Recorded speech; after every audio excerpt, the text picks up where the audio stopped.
يا حبايب قلبي، عاملين ايه؟ يا رب تكونوا بألف خير. انتوا زي كل مرة عارفين انا باجي بايه وبعمل ايه. شايفين الطعم والحلاوة يا جماعة؟ بجد طعمها كان تحفة تحفة بجد، مش زي اي حاجة انا بعملها، لا بجد دي النمبر وان، بجد تحفة تحفة. المهم تعالوا بقى نخش على الطريقة على طول. هنا انا معايا كنافة حمرتها زي ما انتوا عارفين، يعني هي سمنة وعلى النار لحد ما تتحمر. هنا بقى عجينة الكريب، حطيت نص كوباية زيت وكوباية لبن ونص كوباية سكر وبيض، نفس المقادير بتاعت الكوبايات هتعملوها مع بعض، وكيس فانيليا عشان البيض. وهنا كوباية كبيرة من دي عملتها اهو.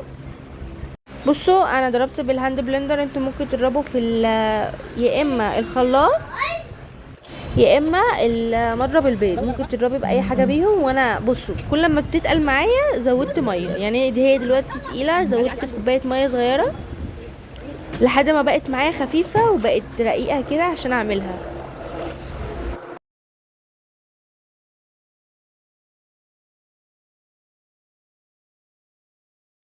بصوا بقى معايا هنا شوكولاتة بيضة خام، اللي هي الحليب اللي هي السماسم دي، وسيحتها، حطيت شوية زيت صغيرين وسيحتها في الميكرويف.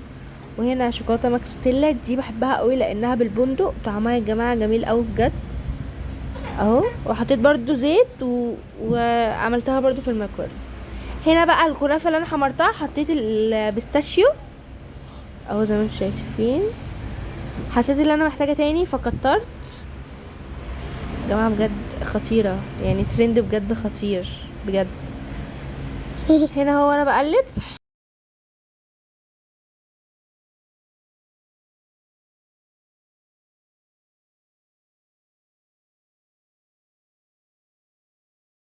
بصوا بقى هنا العجينه، شوفي السحر ولا اعظم من كده. هنا بقى في طاسه بتاعه الكريبات حطيت عليها زيت. بصوا مش لازم بتاعه الكريبات قوي يعني، بس اي حاجه ما تلزقش فيها العجينه. هنا بصراحه انا استعينت باختي لان انا في الحاجات دي فاشله جدا.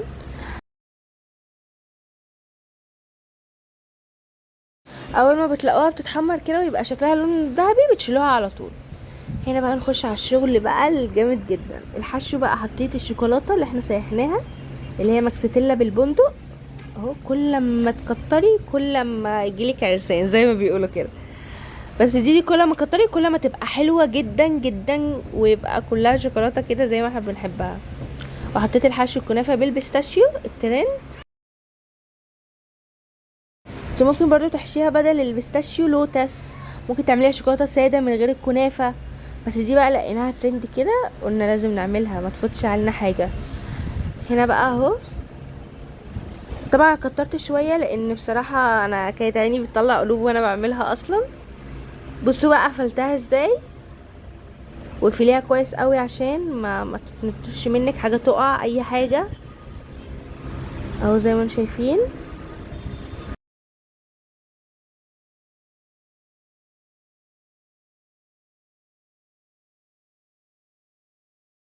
بصوا بالراحه قوي قلبتها زي ما شايفين كده في الطبق، وحطيت بقى الشوكولاته الماكستيلا البندق طبعا شايفين، والشوكولاته البيضاء اللي انا سيحتها.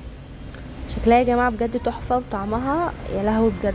انا مسافه ما عملتها مسافه ما كله دخل فيها حرفيا. بصوا بقى شكلها في الاخر تحفه ازاي. اتمنى تعجبكم وتجربوها، وما تنسونيش بقى في كل جديد. وان شاء الله بقى كل ما الاقي ترند حلو كده اطلع اعمله لكم على طول. يلا باي باي.